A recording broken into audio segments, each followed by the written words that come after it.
Olá, primeiro ano! Vamos para Roma? Que tal? Pessoal, deixa eu sintonizar aqui a aula que nós vamos começar hoje. A gente vai começar a falar sobre a arte romana. Na aula passada, nós falamos sobre a arte grega. E não tem como nós falarmos de arte romana sempre fazendo um paralelo com a arte grega. Por quê? Porque as duas artes, a arte greco-romana, são consideradas as artes clássicas. Nós até já vimos isso, né? Antes da pandemia, a gente falou muito sobre toda essa influência clássica nas artes. A grande base da arte é a arte clássica, certo? Mas mesmo quando a gente fala no contexto geral, greco-romana, arte clássica, ainda assim é preciso saber da diferença entre a arte grega e a arte romana. O que uma contribuiu, o que uma se inspirou na outra, o que diferencia uma da outra, tá certo? Então olha só, qual que é o grande destaque? O que a gente mais tem que prestar atenção aqui quando falamos de arte romana? Nós vamos fazer uma comparação entre as esculturas gregas e as esculturas romanas e vamos fazer uma comparação da arquitetura grega e da arquitetura romana. Tudo é considerado clássico, mas existem diferenças, tá certo? Então eu vou procurar direcionar aqui as explicações enfatizando isso, as características e diferenças entre esculturas e arquitetura.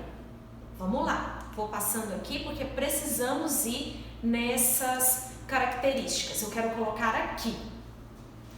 Olha só, aqui nós temos um imperador Augusto, que é uma escultura romana. Agora vamos relembrar, pessoal, das esculturas gregas, para poder saber diferenciar uma da outra. A escultura romana, por ser considerada clássica também, ela prega por quê? Pela realidade da forma, a simetria, o equilíbrio, a harmonia. Então aqui nós vemos o imperador sendo representado tal como é a figura humana, busca sim por essa questão toda da estética, do perfil, do ideal de beleza.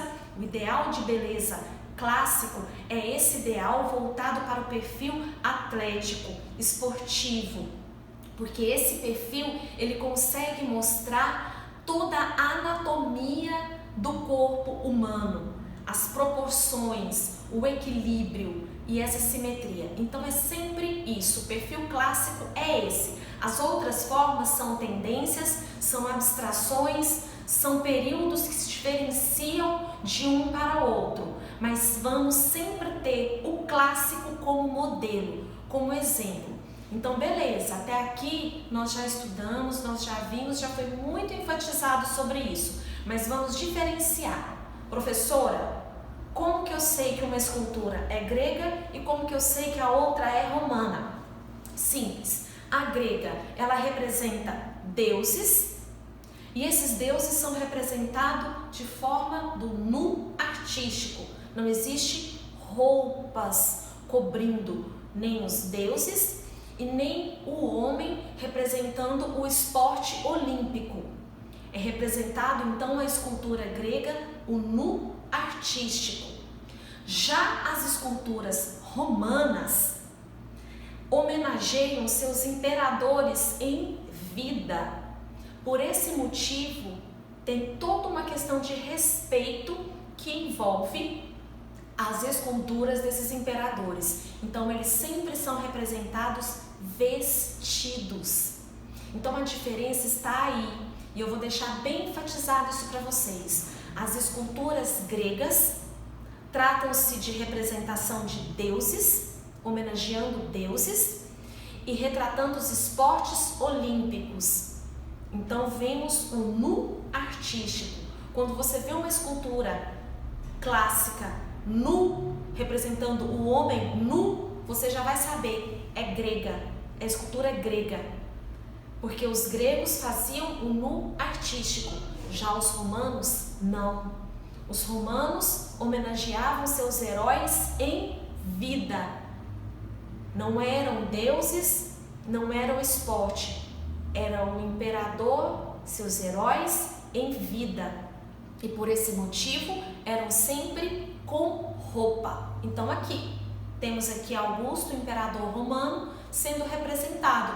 Vemos apoio nas duas pernas, vemos o equilíbrio, vemos a simetria, vemos aqui um perfil completamente atlético, um perfil de um homem que já foi para a luta, um homem que cuidou do seu perfil estético, mas ele está vestido.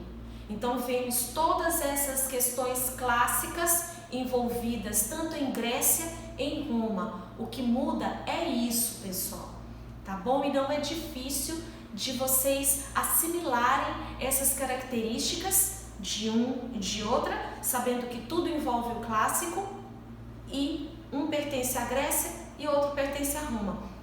Agora, tem uma curiosidade que é importante também dizer para vocês. As esculturas gregas, os gregos eram tão voltados para a questão estética da beleza que eles se esqueciam muito da questão da funcionalidade. A gente vai ver bem isso quando falarmos das arquiteturas. Agora, então a arquitetura e a escultura grega era muito voltado para a beleza, para a estética. E a maioria dessas esculturas foram quebradas, sofreram com o desgaste do tempo. Os gregos construíam suas esculturas em mármore. Mármore é considerada, por característica própria da pedra até os dias de hoje, uma pedra porosa, que ela sofre desgaste com o tempo. Por exemplo, eu vou construir uma bancada em uma pia da cozinha. Professor, eu posso colocar mármore? Jamais. Os produtos químicos ali que usam em cozinha vai corroer aquela pedra e ela vai quebrar. E assim acontecendo com as esculturas. A pedra do mármore ela é porosa, ela parece uma esponja por dentro. E isso faz com que ela, com o passar dos anos, se quebre com muita facilidade. Então os romanos passaram a utilizar qual pedra para fazer as esculturas? Granito. Ah, professor, então eu posso colocar granito na bancada da minha cozinha, eu vou construir, eu vou reformar minha casa, minha mãe está reformando, eu posso sugerir para ela colocar uma pedra de granito? Sim, granito é resistente aos produtos químicos de cozinha, resistente ao tempo.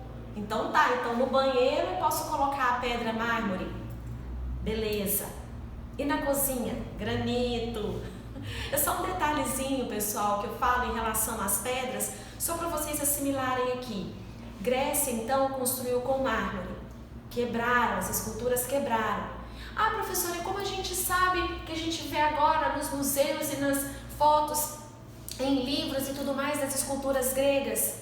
Elas não quebraram? Sim, quebraram. Mas os romanos as refizeram com granito. Tá? Então todas as esculturas gregas que nós temos conhecimento nos dias de hoje, que estão expostas em museus, foram os romanos quem as refizeram com total fidelidade. Beleza? Então vamos lá, vamos continuar aqui em relação às características das esculturas romanas agora. Outra característica muito importante, vou voltar aqui para falar para vocês. As esculturas gregas e romanas, lá no período clássico, quando elas foram construídas, outra curiosidade, pessoal, elas eram pintadas. Elas não eram assim como nós vemos hoje em pedra natural. Elas eram pintadas e ficava estranho aos olhos de hoje porque elas eram pintadas nas cores que predominavam, que existiam na época, que era o azul, vermelho e amarelo.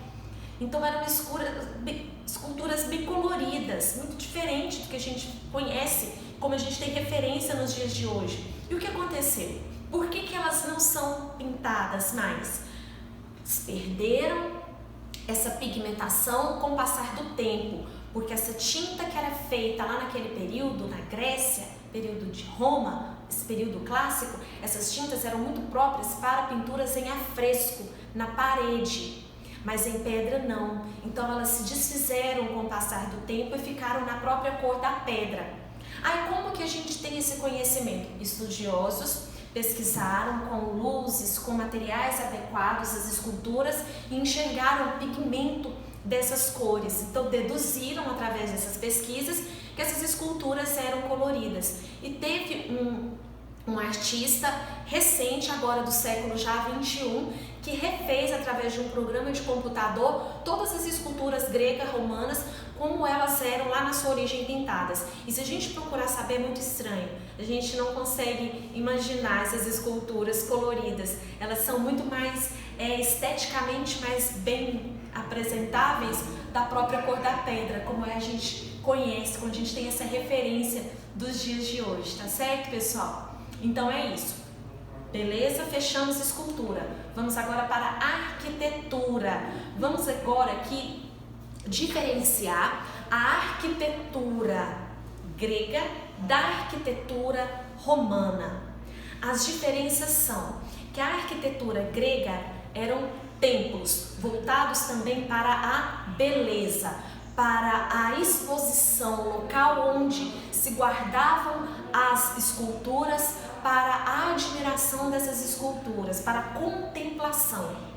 Já os romanos, eles juntaram beleza e funcionalidade, praticidade. Então tudo que os romanos construíram tinha alguma finalidade prática, tinha alguma funcionalidade.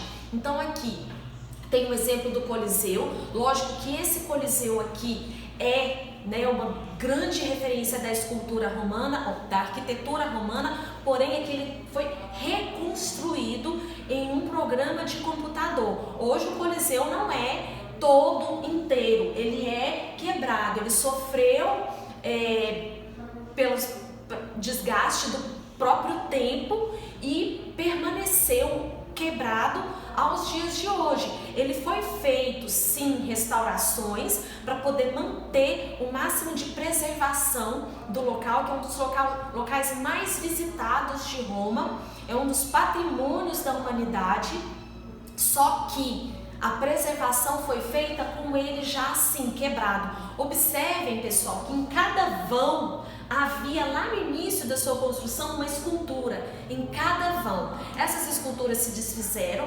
quebraram, com o passar do tempo, e aí ficou dessa forma aqui. Então o Coliseu, ele é um anfiteatro onde haviam apresentações tanto de peças teatrais como também de lutas entre gladiadores e animais. Então é isso, as construções romanas, elas não eram só para a contemplação da beleza, elas tinham finalidade prática.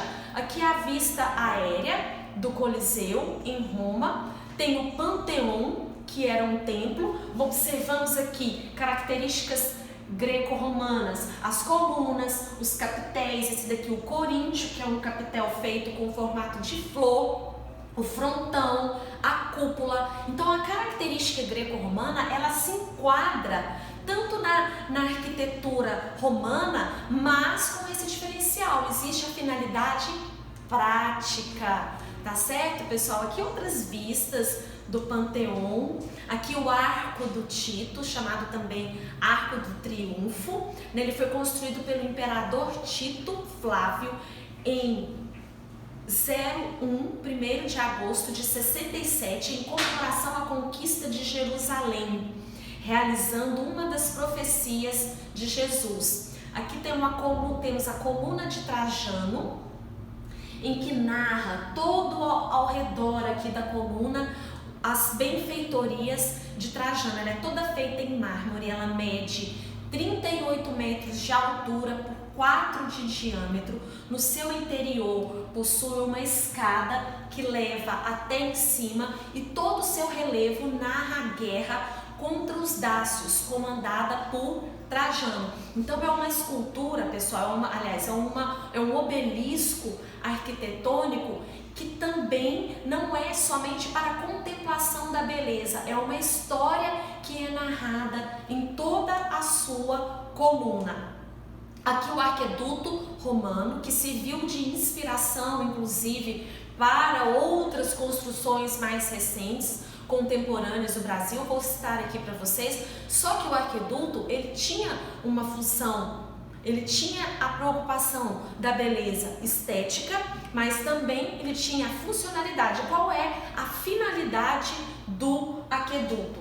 Ele era de levar água de uma cidade a outra, ou seja, era uma canalização. Aqui por dentro dessas vias havia uma tubulação em que levava a água de uma cidade para outra. Então, ou seja, a gente nota bem que a arquitetura romana ela era completamente funcional. Hoje é aberta ao turista, não funciona mais como um canalizador, mas ela funciona como uma retratação de toda a arquitetura greco-romana. E ela serviu de inspiração para o aqueduto do Rio de Janeiro, aqui, onde funciona o bondinho. Não teve, desde a época da sua construção, a finalidade de levar água de uma região para outra. Não, ela teve simplesmente inspiração nas formas romanas, mas servia simplesmente para o bondinho carioca.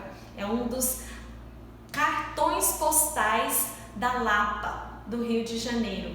Tá bom, pessoal? Então é isso, pessoal. Olha só, a gente finaliza aqui o estudo sobre Roma, enfatizando muito essa questão de tanto Grécia e Roma serem, consideradas as artes clássicas como principais exemplos e modelos da arquitetura e da pintura, aliás, da escultura. A base da anatomia representada na arte vem de Grécia e Roma, porém existem diferenciais. As esculturas gregas eram muito representadas no nu artístico, enfatizando, glorificando aos deuses e aos esportes olímpicos. Já Roma vem com toda a questão de homenagear os seus heróis em vida, ou seja, eram as esculturas vestidas. E a arquitetura tendo sempre uma finalidade prática na sua construção, beleza? Então é isso, primeiro ano. Vamos finalizar aqui nosso conteúdo greco-romano, tá certo? Na próxima aula já vamos renovar o nosso conteúdo. Então se cuidem, tá? Me despeço de vocês aqui, deixando um recadinho que eu estou adorando receber os vídeos de vocês da festa junina e da cultura maranhense. Estou adorando esses vídeos, vocês estão de parabéns. Continuem com esse capricho e com essa dedicação de vocês, tá certo? E até nosso próximo momento. Fiquem com Deus. Tchau!